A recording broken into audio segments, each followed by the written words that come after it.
Alright, good morning from me and hello to everyone else. I'm Captain GMV and I'm gonna be your host for the next two Harry Potter games. First, we have Harry Potter's and the Philosopher's Stone. Yes, we will play in the good order. We will play it on the Game Boy Color and according to Conception, it's the best of the Harry Potter 1 games. Conception, Yeah, take it away. Oh yeah, I'll stand by that. Yes, Harry Potter in the Sorcerer's Stone, a much different game than you might be used to seeing if you haven't seen it before. It is a turn-based RPG, so we're gonna have some fun here. But timer's gonna start in 3, 2, 1, go. All right, so there's not too much at the beginning here, so I'm gonna introduce two challenges here for us. All right, first one, I know my Harry Potter cosplay incentive didn't get met, which is perfectly fine. However, I will challenge y'all that if you are interested and the incentive does get met during my run, I will stop playing and I will put on the clothes. I have them right next to me, so I will do that for you. The second challenge I always like to do when I'm running a Harry Potter game for a marathon is that I personally am a Gryffindor at heart, but I love to hear how other people rep. So I love to do like my own personal challenge to see how people view themselves, you know, what house you're in. And then let's see by the end who has the most rep, who represented the best.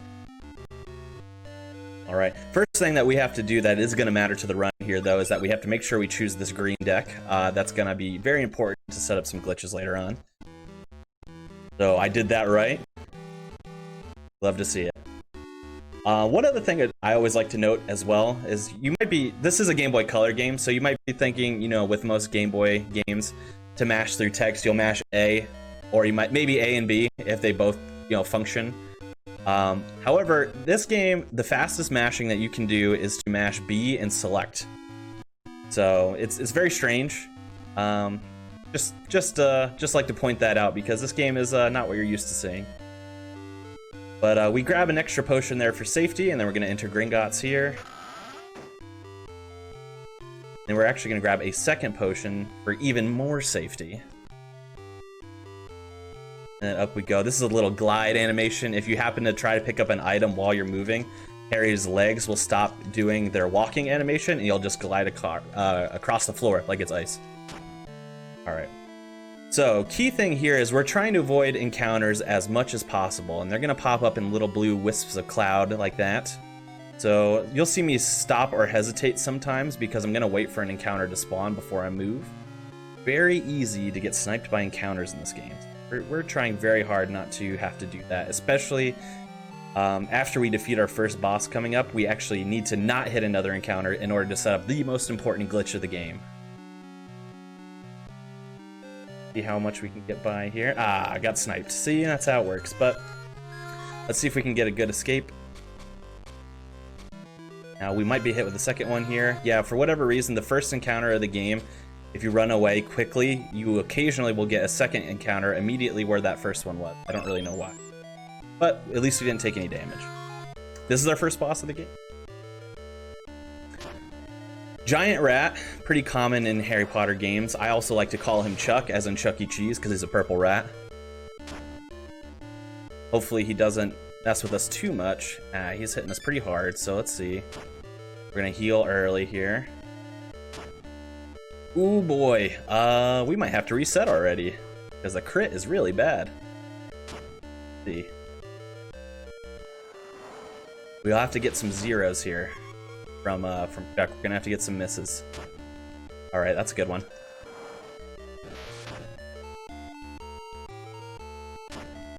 That is exactly why I saved there, though, because this fight is very volatile, and we have to make sure that we do not hit an encounter. We have to defeat the boss and not hit an encounter in the same life here. It's fine. If we do, then we have to reset from before Chuck anyway. So that'll become a little bit more clear after we get by this.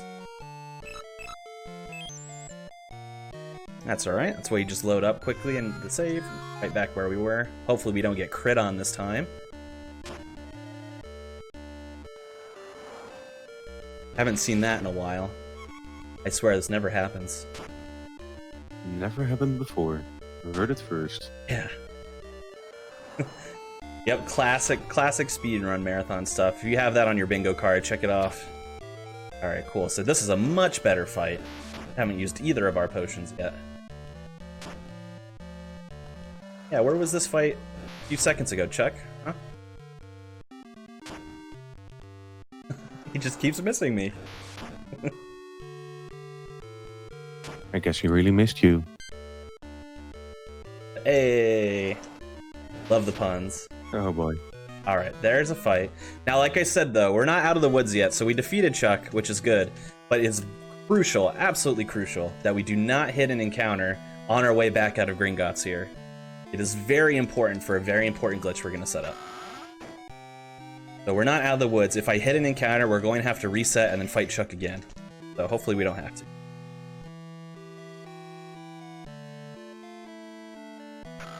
The most volatile part of the run. Once we get past this, there are some glitches that can fail, but we can always just go around those. So hopefully we get a little bit lucky here. Play a little safe. Go.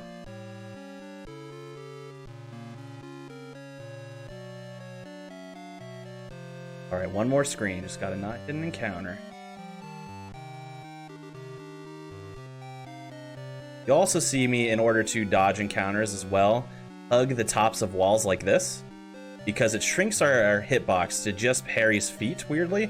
So it makes it so that Harry is much less likely to get hit by an encounter. And we made it out, so that's good. We took a time loss there, but it was like a minute or two maybe out of the way. It's nothing. That's nothing.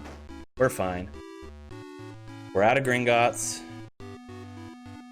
First thing here was we're gonna hug the bottom here because we can skip talking to that NPC in the gray shirt there. He wants to tell us about card combos and stuff, which we'll get into a little bit more later. But now what we need to do is, we got money out of the Gringotts vault, we need to buy our school supplies now. So we're gonna be hitting up these various shops, buying the school supplies we need, which we need to get a cauldron and yada yada yada. Nothing that we really need to use in terms of, you know, important equipment for the game. Just stuff that we have to do to progress the story.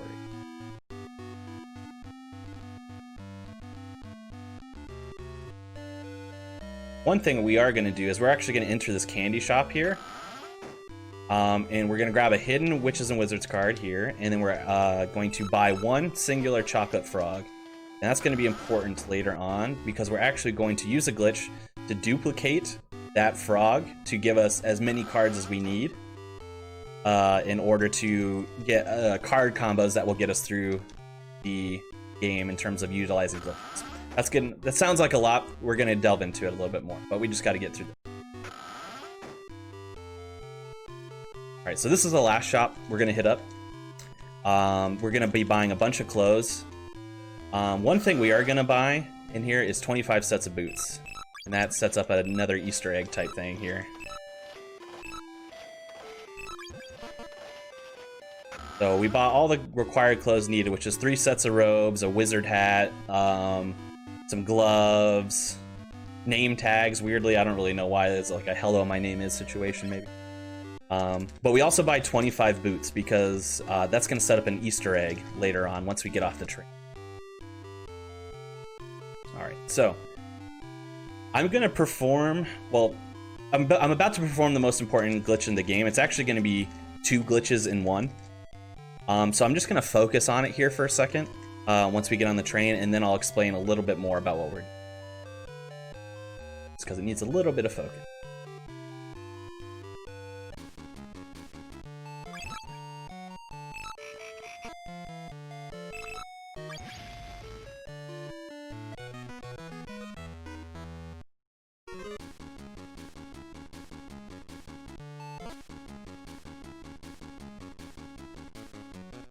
It all goes according.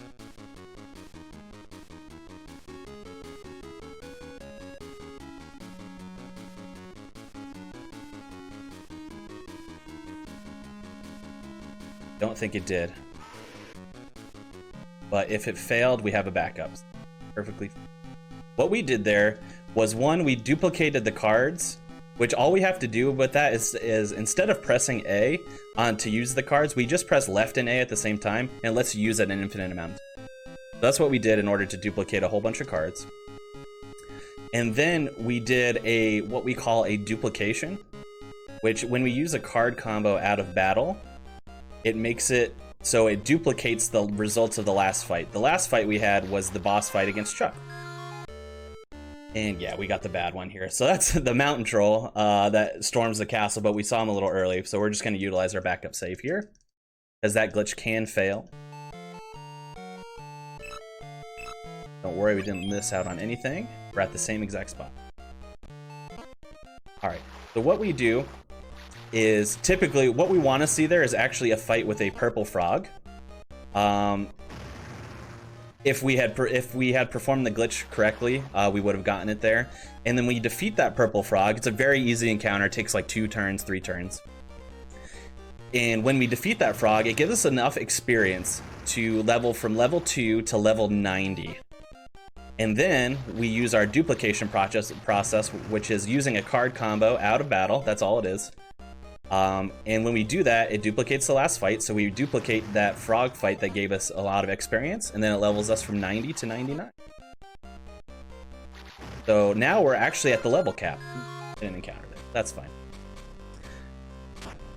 So, counting our glitches, what we did so far is we duplicated our cards by just pressing left and A at the same time. Then we duplicated our last encounter, which gave us a bunch of experience in order to perform a glitch where we fight a frog who gives us a lot more experience, and we duplicate that fight in order to be level 99. Simple.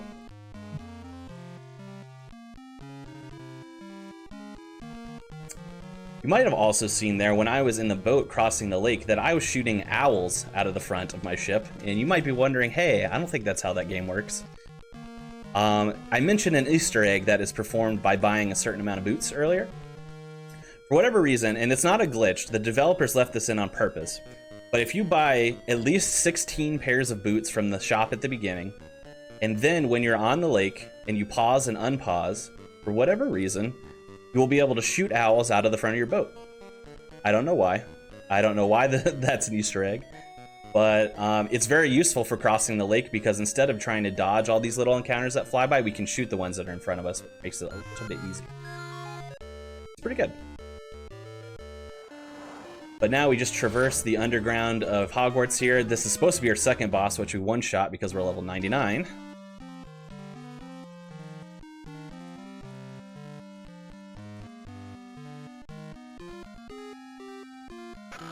And now we're in Hogwarts for some cutscene. If we have any donations or things to plug, now's a really great time, actually. All right. Well, I can plug something. I mean, we are the Benelux Speedrunner Gathering after all. We organize bi-monthly gatherings in the Benelux for speedrunners. Due to the situation surrounding COVID-19, we're currently doing our extended BSG online event instead of a week-long annual event, with streamers both from the Benelux and the rest of the world bringing you entertainment during lockdown. I mean, take for example Con, he's from America. We are raising money from Mind, which is a nationwide organization committed to prevent mental health issues and support everyone who has dealt with mental issues themselves or within their family. All your donations will go to Mind. In every region of the world, mental disorders pass 10% of the population. Governments seem to lack momentum in reducing the burden of mental health problems, as only 55% have mental health awareness and only 8% have suicide prevention plans. Organizations like Mind help raise awareness to issues, helping us get one step closer to a world where everyone gets the help they need.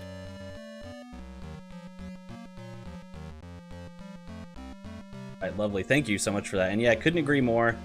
Minds is such an important organization for so many people across the globe. So thank you to everyone who's donated so far, and thank you for those who will donate coming in the future. Every little bit helps. And yeah, just thank you for supporting us. And another great point there is that I'm very happy to be a part of BSG.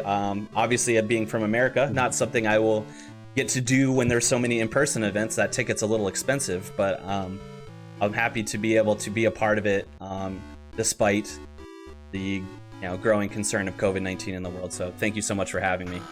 Glad to have you. Absolutely. So we just had a cutscene where we get sorted. The only thing I had to do was walk into the hall and walk down and find the Gryffindor table. Very easy. What we need to do now is get up to Gryffindor Tower, but we're going to make a couple pit stops. Pretty classic for Harry Potter games is that you'll have to go through some of your classes, right? Just your defense against the dark arts, your charms, your transfiguration, yada yada. One of the classes that we have is herbology, and what that class is going to call for us to do is collect 6, I believe, types of herbs, and when we do that, we will be able to finish the class. Now, 2 of them are on our way up in the castle. So we're just going to ascend the floors. There's actually a shortcut here that takes us from floor 2 to floor 5. And we grab the first herb that we need, which is wormwood. And the second one is in a classroom on the 7th floor. 6, 7. In this classroom, I almost always hit an encounter. So let's see. Hey, there it is. Right on cue. I always try to hug the wall to see if I can escape it, but I never seem to run away from it. But there we go. The other one is weirdly just pasted to the chalkboard, I suppose. And now we have 2 of the herbs out of the 6 that we're going to need for our class. Now we're just on kind of a unfortunate fetch quest. We go up to the Gryffindor Tower, which is our objective, but we don't have the password. The password is given to us by Nearly Headless Nick, who is the house ghost of Gryffindor. He will not give it to us, however, until we get him a school necktie so he can keep his head on straight. So we have to go from all the way from the top back all the way to the bottom because the necktie is found on the ground floor. And then we have to go all the way back up and talk to Nick and then back up to Gryffindor. Just kind of a lengthy fetch quest here. At least he will keep his head up high. That's right. He holds his head high in pride. That's right. Sadly, even though we were on this floor earlier, the old school tie will not spawn until after we've talked to the lady in Gryffindor Tower, so not much we can do about it. If anyone finds a way to skip it, let me know, because that would be awesome. So we take our shortcut back up. We're on floor 5. Nearly Headless Nick is on floor 6 up here.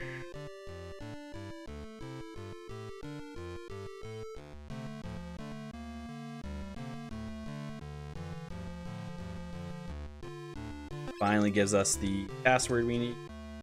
Now we can go.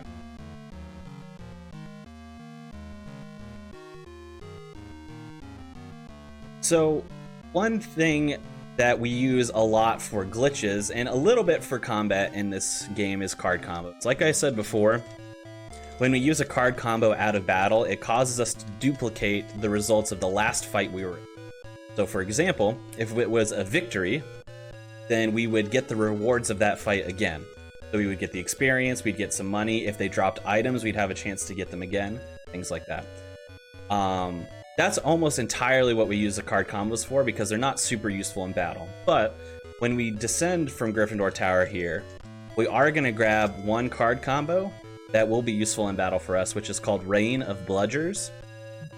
And that is an AoE card combo. It doesn't do tons of damage, but because it does scale with level, so because we're a super high level, it is going to be useful for us on some very low level enemies that we have to fight later on. So we're going to do that.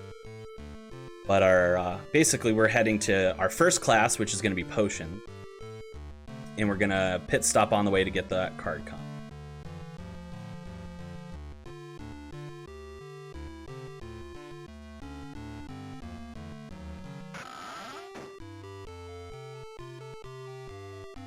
Here in this little individual is going to give it to us. It's actually the same guy who we skipped a conversation with in Diagon Alley. I'm not sure how he got here, but best not to think too much about it. And Potions is in the dungeon, which is below the ground. What we're going to end up doing for potions is we need to make a potion. And it's not necessarily that we need to make it. It's that Neville, for whatever reason, again, this is day 1 of classes, and we are first-year students. Neville's over here on Harry's left, making a potion for whatever reason, and things are not going to go well for him, spoiler alert. Take a look.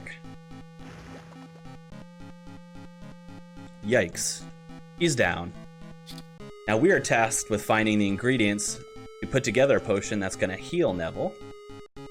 And there are 3 ingredients that we're going to need, which are snake fangs, boomslang skin, and beetle eyes. Now, luckily, we get 2 of those ingredients in Snape's office, which is directly across the potions. Not so luckily, one of those has to come from a battle drop, so we're going to hope we get snakes here. We did get snakes. We got the black snake, which actually does not drop snake fangs. It only drops antidote for when you get poisoned. So hopefully when we use Rain of Bludgers here, they're both going to go down. And then we see snake fangs. Yes, good. We got snake fangs. First try. And then the boomslang skin is just attached to the poster. So we already got 2 of the ingredients. Very fast. The beetle eyes are all the way at Hagrid's hut, so we have to exit the castle and get them. And we can get hit with encounters out here. We're just gonna try our best to dodge them. You may also see sometimes that if an encounter is really close to me, I'll pause and unpause, because that will occasionally reset the location of the spawned enemy on the overworld map. So it can be beneficial sometimes. But with this game, I would say it's about 50-50. Sometimes it just doesn't work for no reason. But we actually need 2 sets of beetle eyes. So we're going to grab 1 set in this bush, 1 set in this bush, and we got all of our ingredients.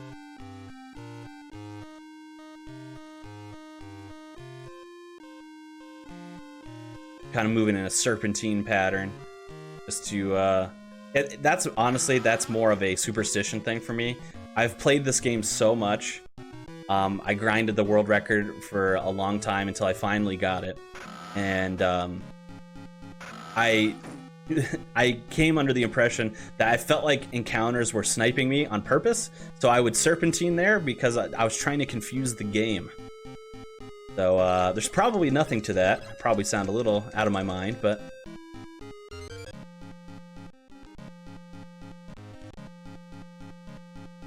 So, potions is done. We have our second class now, which is flying. So that's a fun one. But we're gonna do some more pit stops on our way. Flying is outside, obviously. So we're gonna head down here. Oh. Grab another ingredient, dried nettles. That's gonna be for herbology later on. So that's 3 herbs, if you're counting at home. Then we got 4 with Dittany there. So we only need 2 more, and herbology hasn't even started yet. But for now, flying. Now, this game is cursed with 3 side-scrollers. Auto-scrollers, rather. And they're all flying-based mini-games, and this is going to be the first one. And it's by... I don't want to say it's the hardest one, because the last one is pretty hard. You'll see when we get to it. But of the ones that scroll to the side, because one scrolls vertically, the ones that scroll to the side, this one's the hardest one for sure. Basically, we're going to be chasing Draco through the forest here, and there will be bushes that we have to dodge, and sometimes, despite your best efforts, you're just going to hit them. Let's see if we can get a little lucky, though. That one was just because I'm bad, but let's try the next one. They just spawn so frequently, and there's so many of them usually. It's all RNG. They're not in a set pattern any given time. We've hit 2 so far.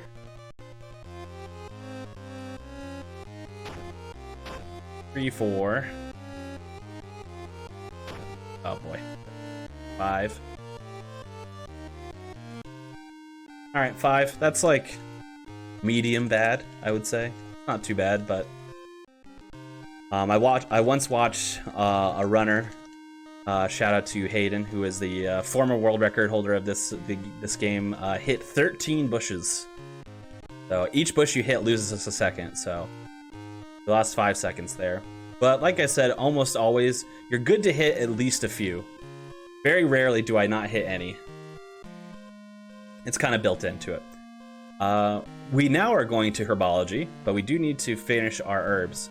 Now, one of them is here, the asphodel root. So we have 5 out of 6. Unfortunately for us, though, the 6th herb will not spawn until after we've started the class. So we do have to come in here, start the class by talking to Ron here. Mash through all the texts. And now that the class is started, we just have to go out and get the 6th herb, which luckily for us is right in the garden in front of this greenhouse. So very simple. Can I read a quick donation? Please. All right, we have a €10 donation from a anonymous donation. It says, I remember playing this Harry Potter game as a kid in Boy Scouts and trading it away to my friend. Let's go. I mean, I'm sorry. You have to miss out. Yeah, I was going to say, that poor game, you traded it away. Or it didn't deserve that. It was a pleasure for him to trade it away and give other people the joy to play it. Okay, I like that positive framing. That's beautiful. That's beautiful. Well, yes, this game is great. I highly suggest people play it. If you're interested in speedrunning it, by the way, we have some great resources on that. We have a video on how to do all of our glitches. We have a wonderful written any % guide, some video guides.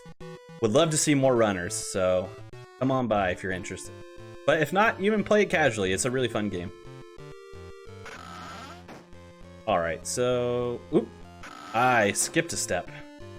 So what we have to do there, so we finished herbology, and our reward for doing it is that we get 2 potion recipes from Snape, which we have to go and get, but I went ahead and tried to go to the next class, which we can't do yet. We gotta go talk to Snape. Snape is in his office now.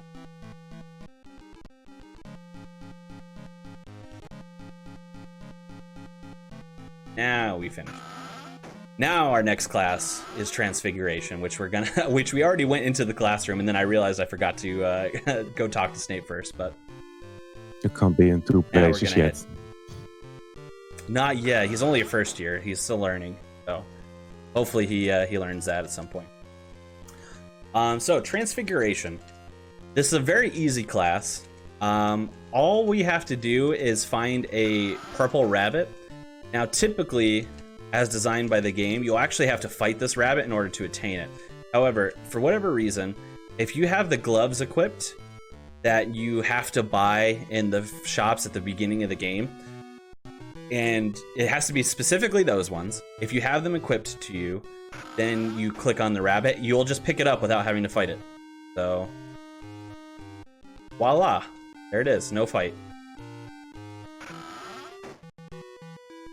I don't know why those gloves specifically, but there we are. That is the only piece of equipment we do equip to Harry, by the way, because, I mean, he's level 99, so it's not like he needs the help, but here we are.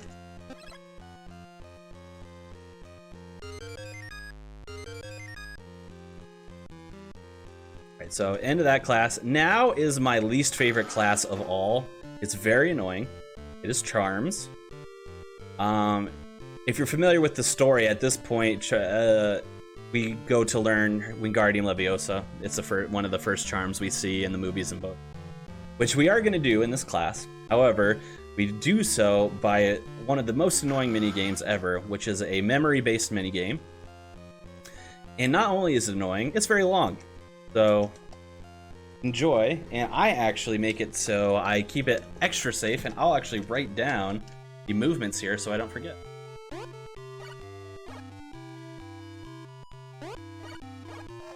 And that's all it is, just matches movement.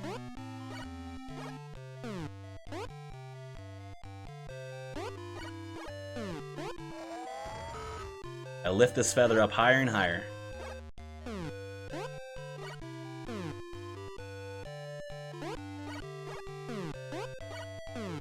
Ah, yes, we must be done. Of course, of course. No, we have to lift up a book.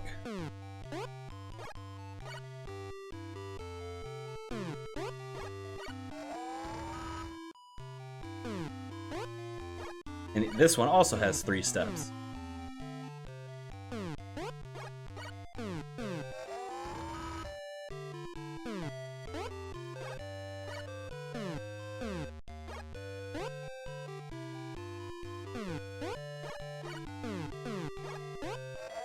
Ah, finally, we're done. Yes. No, we have to do a stool as well. Well done, Harry. Not fire stool.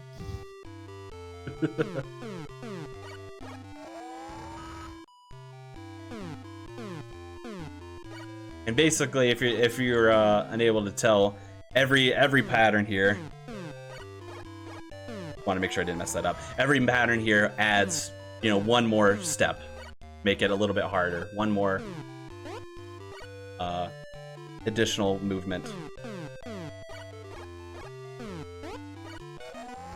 You did it. It's actually over now.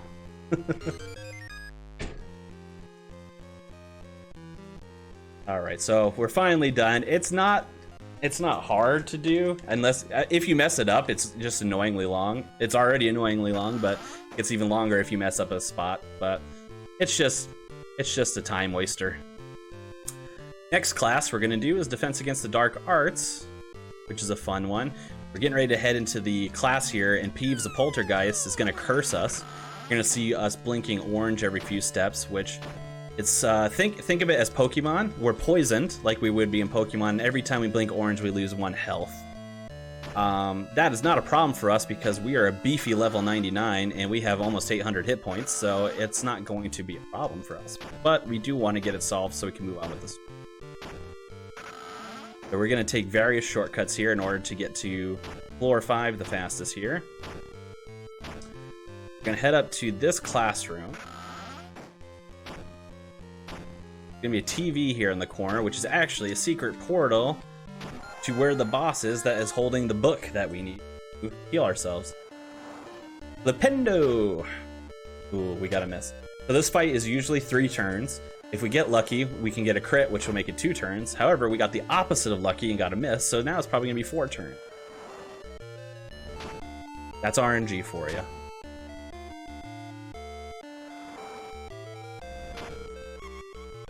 Four turns. And then we get the curse book as a reward here. We use it so we are no longer poisoned, but more importantly, we get it as a reward, a spell called Mucus Ad Nauseam, which is a poison spell.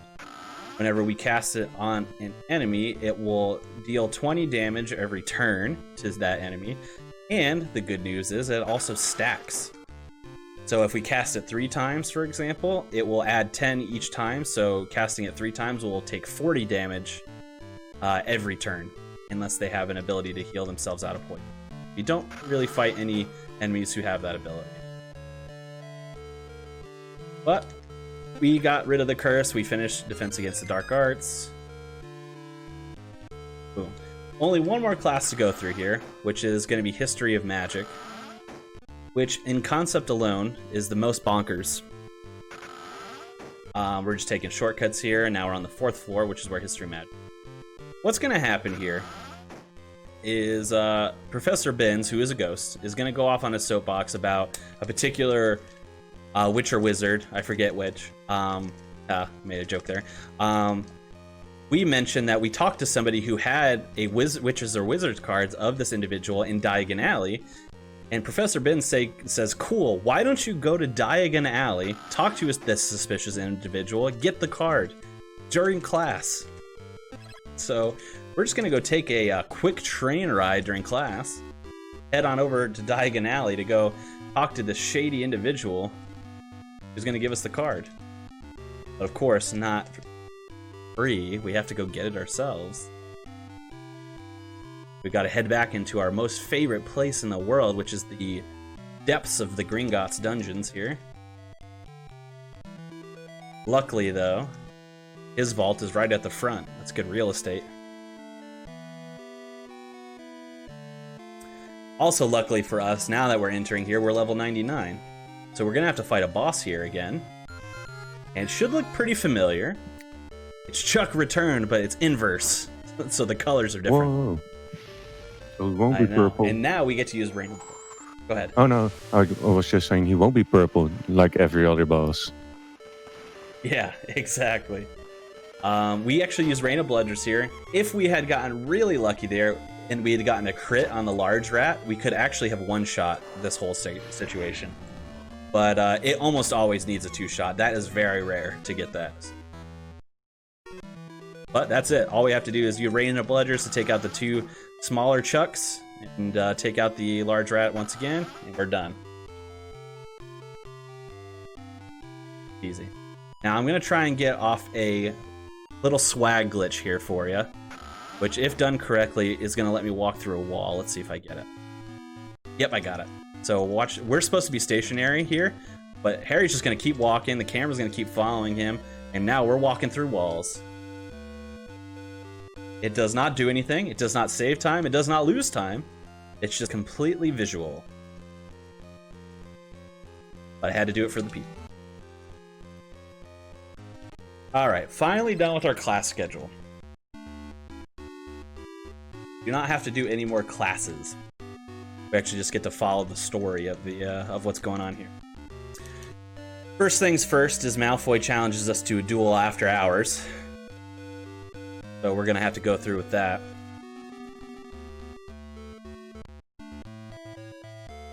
All of a sudden it's dark, and now is a good time to talk about the castle of Hogwarts when it's dark. It's unfortunate. It's bad, because whenever the castle is dark, encounters will pop up on the main castle floors. And unfortunately for this game, we have a lot of sequences that are after hours when it's dark. So a lot of times we're having to walk on these castle floors and dealing with encounters and stuff, and sometimes even it's important to not get an encounter, obviously for the time save, but also because we're setting up a glitch. For whatever reason though, this very first sequence where we have this train of individuals following us down to where the duel is supposed to be, they do not have encounter spawn. I have no idea why. Maybe it's like a, you know, it's just like, hey, let's warm you up to the concept. But we do not have encounters all the way. But when we head back up after the segment, we will. Now, this is where we need to be, floor 3, and we're going to do 2 cutscene skips here. And they're all done just by movement specifically. The first one I did there by moving diagonal up and left, skipped a little mini cutscene with Malfoy. And then by walking in the specific pattern around the room, I'm avoiding a cutscene trigger there as well. That happens with Filch, and combined with those 2 skips, we save probably somewhere between 30 and 35 seconds of dialogue. And that's a lot, because as you can probably see, whenever we have text in this game, the text boxes are insanely slow. Each text box is, I believe, 22 frames, something like that. So it's just super, super slow. But now this is where we're introduced to Fluffy and the idea that Fluffy is guarding something, and now we have to head back up, and encounters will now start spawning.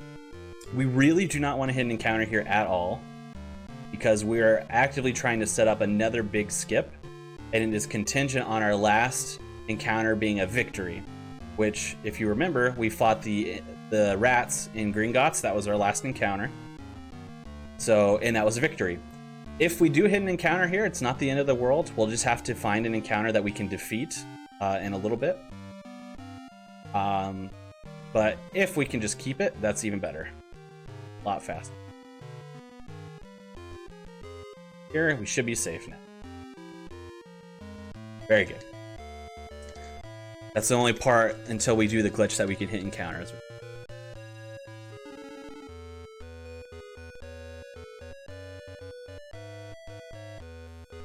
So, after this cutscene, we have what I call Halloween, which, if you're familiar with the story of the first Harry Potter novel or movie, is the classic troll in the dungeon part, right?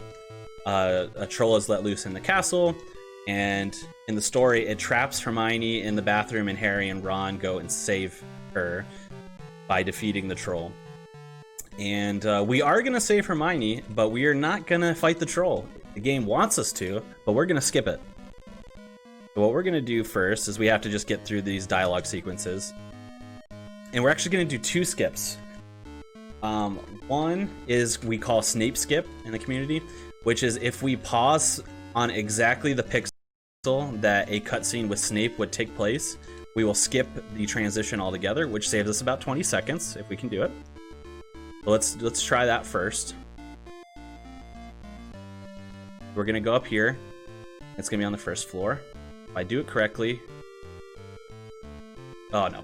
Nope, we missed it, but that's okay. if I had paused specifically on the frame, then we would be missing all of this dialogue and Snape moving and stuff like that, which is fine. It's pixel perfect to land on that, and we'd be skipping all of this, of course. But that is a minor skip compared to this one, which is called Troll Skip, obviously. And we can actually save here, which is good in case we fail it. Quiet. This should be it. Yes. All right. So in a similar fashion, if we pause specifically on the frame that we were meant to go and fight the troll, because if we had crossed this threshold here, the game would pull us automatically into the troll fight. But what we did is we paused exactly on the frame that we would transition. We entered our equipment menu. We backed out of our equipment menu and we unpaused. And that skips the troll fight altogether. And we actually do have to go up and to the right a little bit there, because it is also contingent on seeing Hermione descend from the top of the screen in our top right corner there. If we're not far enough over to the right, we will soft lock the game, because the game doesn't know how to process that. So, but if you were looking forward to a troll fight, sorry to say we skipped right by it.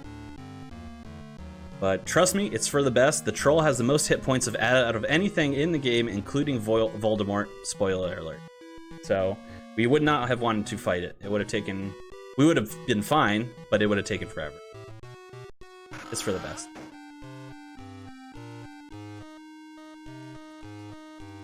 Heading down to Hagrid's now. You're going to see us head to Hagrid's a lot in this run. There's specifically one part later on with where he hatches a dragon named Norbert, and we have to go to his house 3 different times in the same segment. A lot of walking.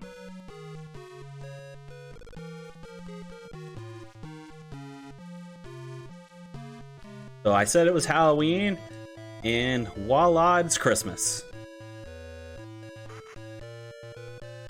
But Peeves here, being kind of a jerk, steals Harry's presents, and we have to go find said presents.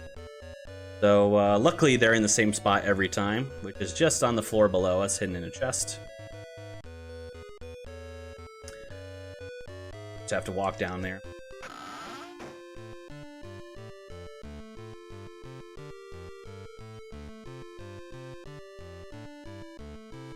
Another great time. If we happen to have any donations or any other plugs that we want to make now, is another great time for that. Right. We sadly do not have any donations yet. And I'd like to encourage everyone to think about it, because, well, if we get another, what is it? Let me check.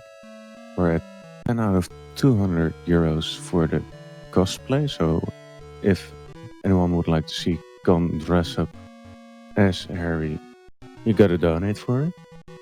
Then there's an incentive to push, an incentive for the next game coming up, which will be Harry Potter 2, to push McGonagall down the stairs. I mean, who hasn't dreamt about it? Who hasn't? Yeah, there are some points in this round even that I would like to. So yeah, let's get some donations in for that. I have my costume just to the left of me here. If you want to see me slap that on real quick, let's get some donations in. Also, I want to see some representation. You know, where are my Slytherins at? Where are my Hufflepuffs at? My Ravenclaws? I mean, can you give a little tease for the costume? Oh, sure, yeah. Actually, it's a perfect time because we're in a little bit of a cutscene here. 1 second. Got the tie, right? Tie. Or tie, perfect logo and everything. I even have a wand. I got Harry's wand right here.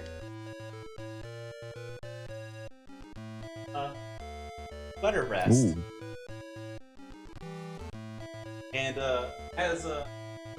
as said before, I live in the United States, but more specifically, I live in Florida, and that's a very hot state. And if you want to see me put on extra layers of clothes in one of the hottest states in the country, see me sweat through the speed run, let's get those donations in, I'd say. There's a headline coming up. Florida man sweats to speedrun. Yeah, look out in the papers for that one. All right, so we have our first sequence here where we get to use our invisibility cloak, which is literally just Harry in a different, sprite. Nothing weird. I mean, it's just there's nothing to it. There's no specialty use of it or anything like that. But we do have to make our way through the castle, and luckily we are not contingent on a glitch here, but we do not want to hit any encounters just because it wastes time. So we're going to try actively to avoid hitting encounters whenever we can. We need to go down several flights of stairs to the library.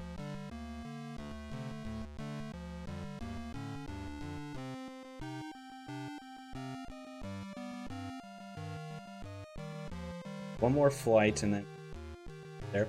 And we're going to do two things in the library. One, we're trying to sneak into the restricted section in order to get information on the Philosopher, Nicholas Flamel. But we're actually going to do something else while we're here, and we're going to be picking up a spell in this bookcase called Petrificus Totalis, which is a paralyzing spell. It's going to be very useful for later on. And then we're just going to trigger the alarm here by hitting that bookshelf, which is just needed to progress the story. We very carefully do not want to run into the librarian there by accident, because it will reset this whole segment. We'll be caught, we'll be returned to the dorm, and then Harry says, all right, well, I'll try harder this time, and we have to walk all the way back down again. We definitely don't want to.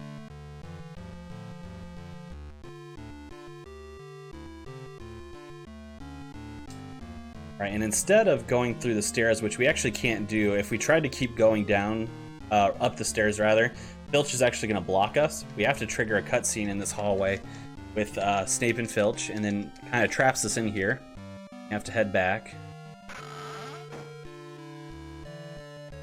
And this is the Mirror of Erised, if you're familiar.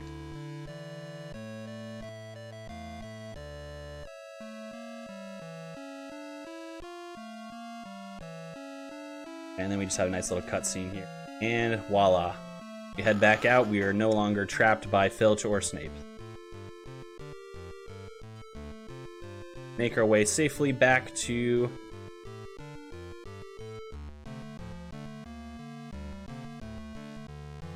Safely is a relative term because we might hit encounters here. But look, we've been pretty good on this segment, so hopefully it sticks.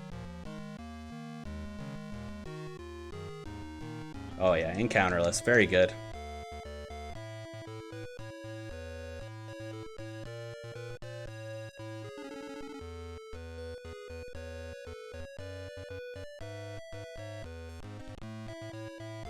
Alright, very good. That was a nice fast segment. Usually hampered a lot more by encounters, but we didn't hit any, so that's great.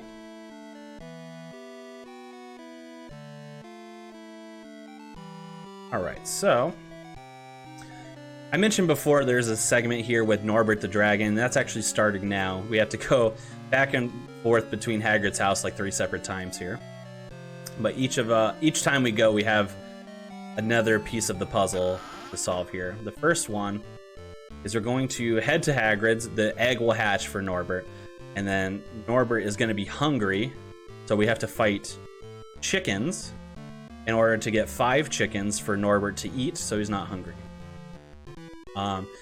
And those will actually pop up in the overworld. They won't be those little like blue clouds. They'll actually be like chickens on the screen. You'll see in a second. However, every chicken encounter has 3 chickens in it. So you would think when you fight the encounter of 3 chickens, you get 3 chickens as a reward, right? But no, you have to fight 5 sets of 3 chickens in order to get 5 chickens. Doesn't really make sense, but yeah, it's what we have to do. But it is definitely expedited by that Reign of Bludgers card combo that I mentioned earlier. Oops, I forgot. I skipped a step here again. Keep wanting to get ahead of myself. We gotta talk to Hagrid first, and then we can fight the chickens. Can't we just order KFC for the Norbert? Yeah, I don't know if KFC like delivers to Hogwarts. Okay, Uber Eats. Yeah, maybe Uber Eats. What would be like the wizard version of Uber Eats? Like Broom Dash or something like that instead of DoorDash. Yeah.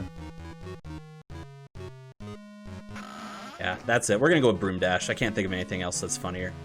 But now that we've talked to Hagrid, now we can fight some chickens. So what we're gonna do is they actually spawn in the same spot every time. So we're actually gonna save here and then pause and unpause, and the chicken will be right there for us to fight.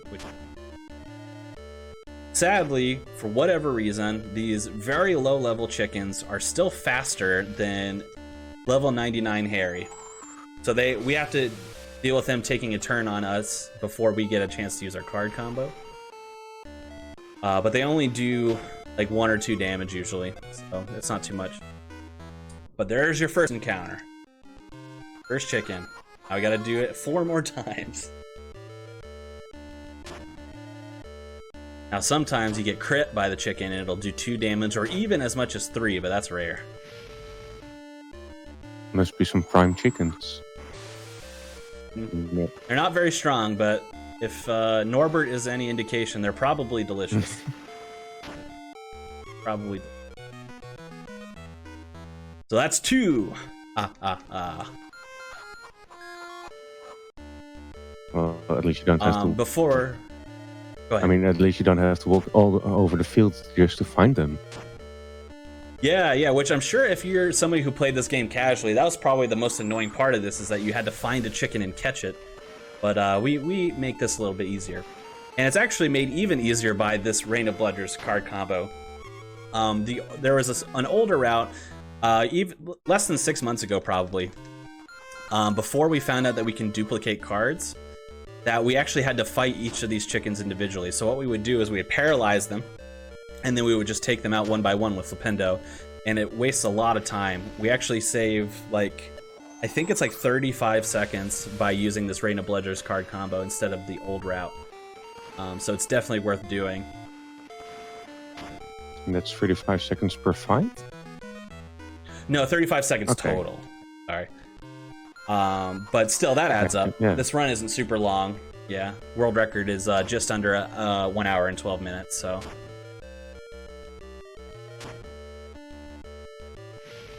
Alright, so this is actually our last chicken encounter, if I counted correctly. I think I did. We have to do it. The reason why we actually save as well, you might be wondering, well, these chickens aren't a threat, right? So why did we save? One, we needed to pause the screen anyway, so saving there doesn't waste any time. But 2, for some reason, chickens can occasionally crash the game.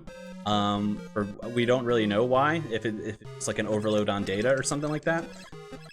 So I always save there. The last thing I want is a marathon disaster of not having saved at all and the game crashing, 50 minutes into the run. So we don't want to deal with that. But that is it for the chickens, thankfully. But now we're on part 2 of 3 for Norbert. We have to go from this library back down to, you guessed it, Hagrid's house. We'll see where we have to do.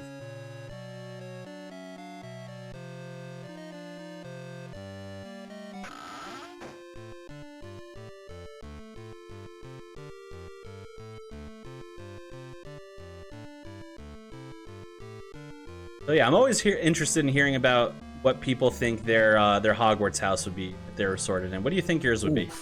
I don't know, man. When you watch movies and read the books, you always want to be like the main character, be like Harry.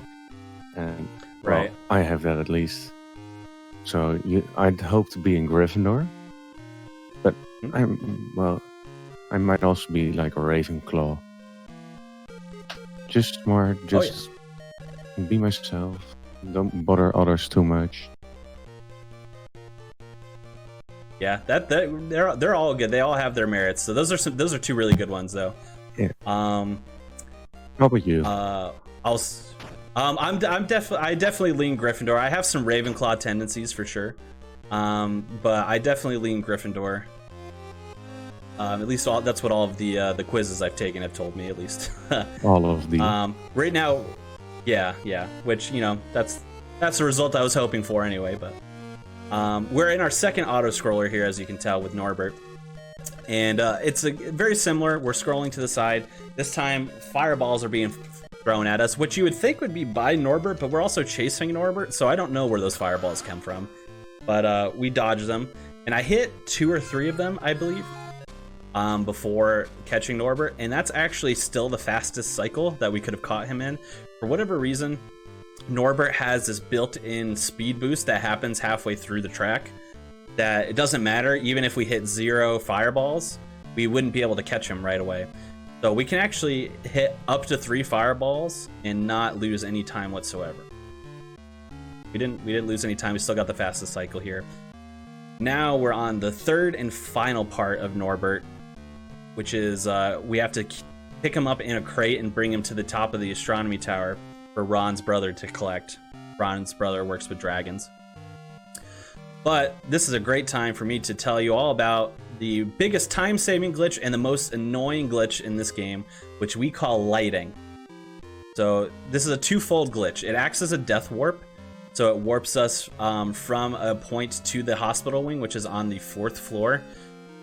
So in this case, the first instance we're going to use it, it warps us from Hagrid's hut all the way to the 4th floor instantly. So it saves us a lot of walking time. The second effect that it has is that even though it's dark here, you can see the castle is dark and it's dark outside when we go here. Hagrid's hut is illuminated when we're inside of it, and that is where we activate the glitch.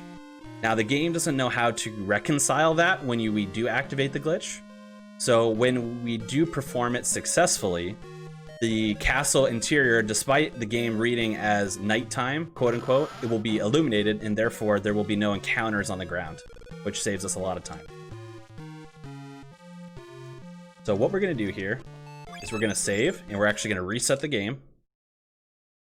And the reason why this trick is so frustrating is that it's completely RNG based, and it's only 25% to work.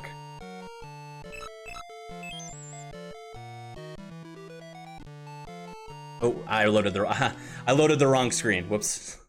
This is our old save file. I forgot we had to use the second save file. That's fine. You scared me a little there. Yeah.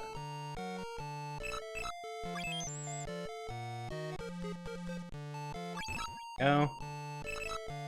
Okay, so we're using a card duplication thing with our card combo. Now you can see here, it's our Harry versus 3 other random Harrys in front of us. The game is real confused there. We got it. We got it. Awesome. So the game is really confused here. Like I told you before, whenever we do a card combo duplication glitch like that, it reads the data of the last encounter to replicate it. When we reset our game, though, there is no data. It doesn't save the data from the last fight between resets. So the game is confused. It throws you up there with 3 other Harrys. The reason why that trick is 25% to work is because all of our speeds are equal. So if any of the other 3 Harrys got to go before I did, then the trick would not work. We'd soft lock the game. So we would have to reset and try again. But because I got the RNG chance that our Harry gets to go first, we got the trick. So it's a very important glitch. It saves a lot of time, and we do it 3 total times. And we actually have the ability to be able to save it the whole time and not have to depend on the RNG of the trick working again if we do not hit any encounters going forward. So it's completely dependent on the RNG of these encounter pops. And we're actually going to be in a very lengthy sequence coming up where encounters pop all the time. So it's very difficult, and we will probably hit an encounter, just to say it. So we'll have to probably try the trick again. But if we don't, then that's great, because the data now reads that our last encounter was a defeat because we killed Harry, technically. So therefore, we don't have to reset the game to reestablish the data, or clean the data, rather. And the game will read the defeat, and then it will kill Harry again and automatically warp him back. So if we're able to do that, great. But it is very hard to do. So let's see how lucky we get. But keep in mind here, so we have this cutscene here. The castle is illuminated, right? It's like it's daytime. However, the game is at nighttime right now. So that's another key factor. We're getting ready to go on detention to the Forbidden Forest, which we would only do at nighttime. But because the game is absolutely confused right now, it keeps showing daylight and daytime when it should be nighttime. However, when we enter the forest, the game does not have a programmed sequence of the forest being during daytime at all. So whenever we enter the forest, if we went in and just exited, it would then be dark. So That's fine. We actually don't need the daylight portion as much because even when it's daylight outside, we can still hit encounters. Dang, we hit one. So we'll have to try the glitch again after the Forbidden Forest, which is fine. I already anticipated that happening. It's very rare to not have it happen. But what was I saying? Yeah, so even the daylight portion is not important to us right now because everywhere we go, encounters will be there. It's more so the fact that we want to be able to hold the Death Ward, basically. But we're going to do this Forbidden Forest segment here, and it's going to be dark all of a sudden. And we're still going to try to not hit any encounters just because it's faster not to at this point. We still have to do the same glitch as we did before and hope it works. But obviously the least amount of encounters we hit, the better. Each encounter we hit, even if we flee right away, I waste about 6 seconds. So want to mitigate those as much as possible. But enter the forest. We're going to hug the top wall here, and actually at this tree is a hidden Grand Pepper Up potion, which replenishes our magic. That's going to be important for later on, potentially. So we're just going to hold on to that for now. But we're hugging the top wall here to shrink Harry's hitbox in order to hopefully not hit any encounters. And we're just going to move through the forest where we need to go. It's a set path, so it's the same every time. It's kind of like a maze. You just have to learn where to go. When you're on your way down, there are going to be a couple points here, like you'll see shortly, where it just triggers a little cutscene here, which is actually good because whenever a cutscene happens, you can't get hit by an encounter. It's pretty good. But we have these little cutscenes here. While this cutscene is playing here, I'm going to try and get a lot of my plugs out through the run so that we can just move right along to the next run. I don't want to take up a lot of time, and I'm very excited to see Chamber of Secrets anyway. It's one of my favorite runs. So I'll shout out at this time during this cutscene the Harry Potter handheld speedrunning Discord. One of the loveliest bunches of people that I've ever met. So welcoming to new runners. Cannot state how highly I think of them. And I had another encounter there. And if you're interested in learning this game or any other Harry Potter handheld game, I definitely would join the Discord. If you just go on the speedrun.com page of this game or any other handheld game of the Harry Potter variety, the Discord there should be linked. So I definitely would join. Very friendly to new runners. We're always happy to ask questions, pop in streams, and see what we can do to help you all out. Definitely come on by. I would be remiss to neglect the fact that we ran into an encounter with 2 turtles there, and the turtles attack us by shooting fire out of their rear end. Just wanted to highlight that. Do I know why? I don't know why. I don't know what kind of turtle does that, but these turtles do. Hey, Teenage Mutant Turtle? Maybe. I don't know about teenage, but they're definitely mutated. That is not normal. And also, fun fact, slowest attack animation in the game. So if we're unable to run from turtles, which is crazy because we should be faster than turtles, but we're not. Then we all get to endure the slowest attack animations in the game. Of course, it's a little bit more.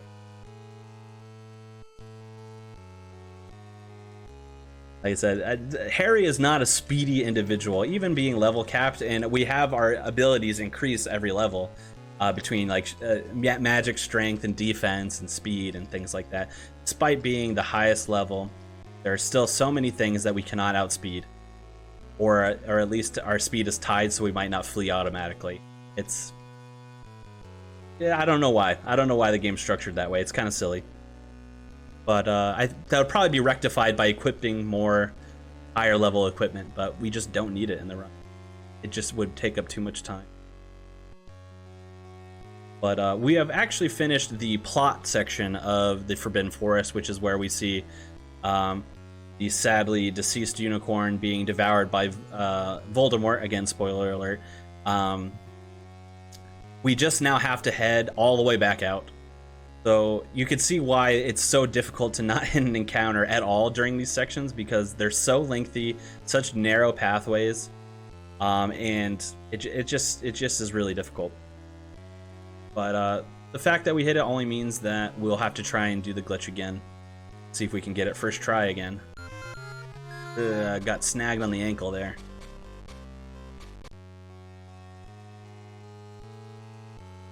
Almost out.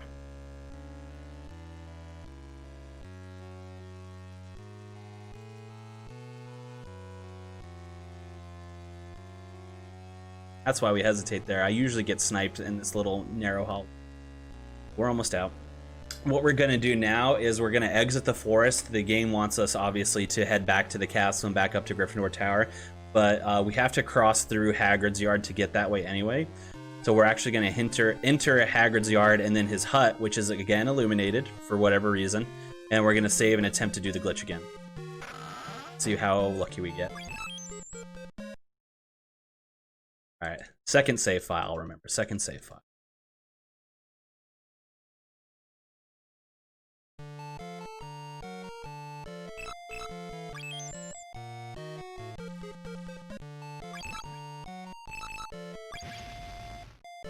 B. If we see one of the other Harrys attack forward off screen, that means we failed. Let's see. We got it again! Oh my god. First try, every try. First try, every try. Cannot stress enough that that glitch is 25% to work at any given time. So the fact that we got it twice is insane on the first try. But I'm happy about it. I'm very happy about that. That's great. So usually, again, it is supposed to be nighttime right now. The castle is illuminated because the glitch was performed successfully. Usually, anytime that there's a nighttime sequence, we cannot utilize any shortcuts. They're locked in the overnight sequence. But for whatever reason, after you come back from your detention, the shortcuts are unlocked. So we actually can just go right from floor 4 to floor 7, which is great. So makes it easier to get back. All right, so we have one more instance where we have to do a death warp, but we gotta not hit encounters. And this, from this point where Harry is right now, up to the castle door is the only point we can hit an encounter before we would utilize that. But we just gotta have this small little area, not hit an encounter. Let's see if we can do it. There's usually enough time for 3 to pop, so that was 1. That was 2. Let's see, can we get in the castle? Hey, very good. Now we don't have to save and quit again. We are coming up to the quote-unquote endgame sequence here, which if you're familiar with the story, this is when Harry and the trio head down into the door that is guarded by Fluffy, the three-headed dog, in order to chase who they think is Snape, who is after the Sorcerer's Stone or Philosopher's Stone. But it's going to be somebody else. It's Quirrell. I'm just going to say it. I think we all know the story at this point. What? Oh, dang. Spoiler. Spoiler alert. We're going to see it in the next 10 minutes anyway, or less. First, we just got to make our way up to Gryffindor Tower in order to trigger that. And then we're going to kind of start the end game sequence, which is basically just a bunch of boss fights. Little bit of a boss rush. But there is a puzzle and a flying mini game mixed in there as well. So great fun.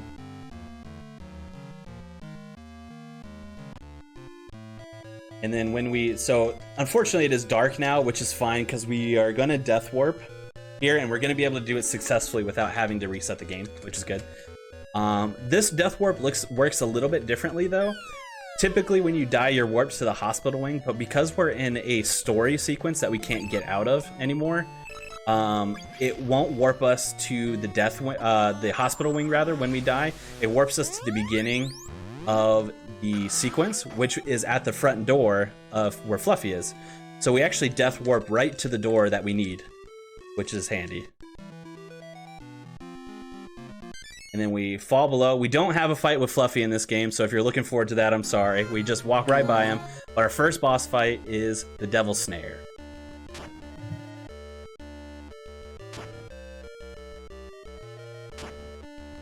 Alright, and it's a very simple fight. What we're going to do is we're going to use Petrificus Totalis here. And luckily, Petrificus Totalis paralyzes every enemy on the screen. What we're hoping for, and we're going to take out the smaller guys first with our Fire Spell and Incendio. What we're hoping for is that big one doesn't break out, but it did, so we have to paralyze again. Just because it is slower to not paralyze it. And plus, we don't really want to take damage. We're going to do this whole sequence, hopefully not having to heal. Again, we're We're level 99, which typically in this game, if you level up, you regain all of your health and magic points. But because we can't level up anymore, we can't get that free buff. So we have to kind of manage our levels a little bit. That crit did not help. It would have helped if we got it on the first hit, but we got it on the second one. So a little bit slow fight there, but that's fine. The next game is the third and final flying mini game we're gonna deal with, which is it can be a very annoying game. It's all RNG. We have to find the key that we need to unlock this door, and it's always in the same spot at the top, but it depends on how much is in our way. So let's see. The typical strat here is to hug the side here, because when things fall off the side, they usually stay off if they go all the way off. So the sides tend to be a little bit more safe. Right now I'm getting absolutely trolled, so we're gonna hover in the middle and see how we do.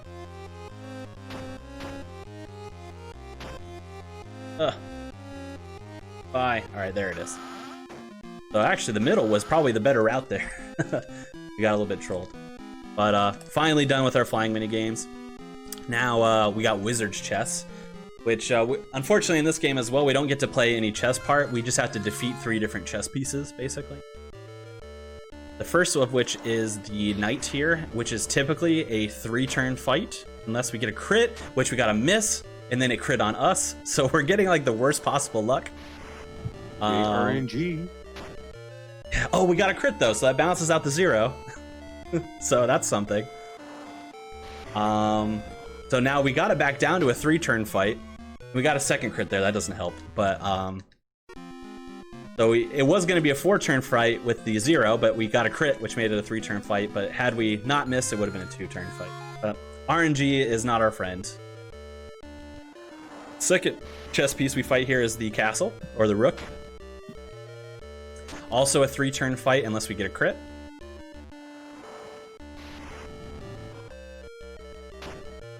No crits for us. That's okay. And then the last chess piece we fight naturally is the king, which is, it ranges between a 5 and 6-turn fight with no crits. So there's a little bit of a range there. It all depends on if our damage high rolls or low rolls in terms of you know, any time we deal damage with a spell, it's in a range of numbers. 52 is the highest range there, so that's a good one. But we can deal as low as like 40. I think it's 45. So if we happen to get like a lot of 45s and low numbers, then it can take 6 turns. And of course, if we get a crit there, then it would have made it a little bit faster. Let's see if we do on 4. No, but we are going to get the 5-turn though, so that's good. Very good. Alright, so that ends the wizard chess portion. We only have 2 little things left in the game, and that's it. My time with you guys is already almost over. This isn't a challenge, this is just a knocked out troll, but luckily it does have a health potion just in case we need it. Next here we have a potions minigame, which is basically just a game of mastermind, but I am going to save just in case it goes poorly. Because if we failed the minigame, we'd have to start all the way back from Fluffy, so we don't want to do that.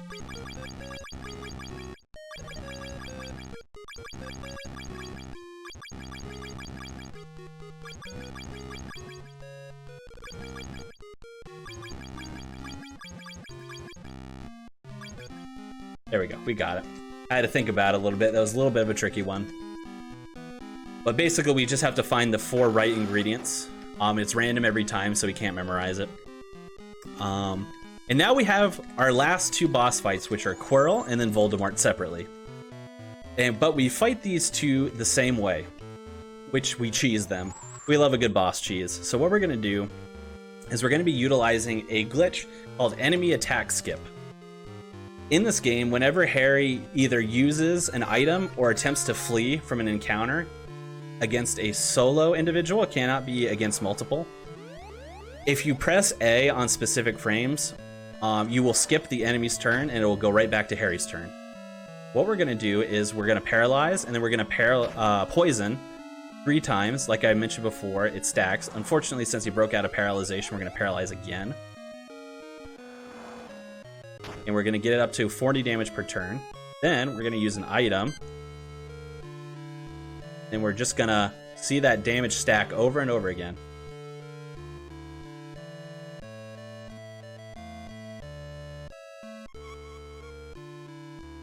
That is Quirrell. Easy as that. Now, this is our last boss fight. Time is going to be after we defeat the boss here. So get ready on time. But we're going to do it the same exact way. We're going to paralyze. And we're going to poison 3 times.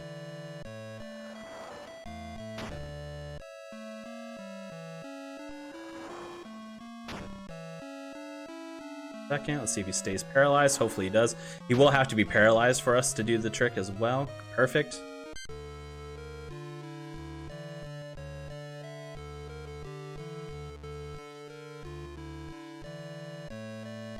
You ready on time?